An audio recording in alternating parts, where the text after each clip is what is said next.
গত কালকে গভীর রাত থেকে ম্যাডাম খুব ক্রিটিক্যাল কন্ডিশনে চলে গেছেন। ফাইট করছেন তিনি আমাদের মাঝে ফিরে আসার জন্য। এখনো অবস্থা অত্যন্ত ক্রিটিক্যালি আছেন, এখনো বলবার মতো কোনো কন্ডিশনে এখনো উনি আসেন নাই।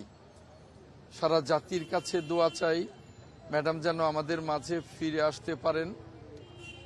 বলা যায় উনি খুব ডিপ কন্ডিশনে, আমি ঠিক ডিপ কন্ডিশনের ব্যাখ্যাটা আপনাদের কাছে দিতে চাই না, এটুকুই বলতে চাই উনি খুব ডিপ কন্ডিশনে আছেন। আপনারা ভেন্টিলেশনও বলতে পারেন বা খুব ক্রিটিক্যাল কন্ডিশনও বলতে পারেন। এই মুহূর্তে সারা জাতির কাছে দোয়া চাওয়া ছাড়া আর কিছু বলার নেই। ডাক্তাররা ক্লান্তিহীনভাবে চিকিৎসা দিচ্ছেন। এর আগে আমেরিকা, ইংল্যান্ড এবং বাংলাদেশের ডাক্তাররা চিকিৎসায় ছিলেন। এখন চায়নার ডাক্তাররাও ইনভলভ হয়েছেন।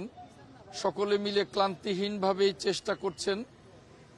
বাদবাকি আল্লাহ ভরসা, এই ক্রিটিক্যাল কন্ডিশন থেকে ম্যাডাম যেন আমাদের মাঝে পরিপূর্ণ সুস্থ হয়ে ফিরে আসতে পারেন, এটাই আল্লাহ রাব্বুল আলামিনের কাছে একমাত্র কামনা।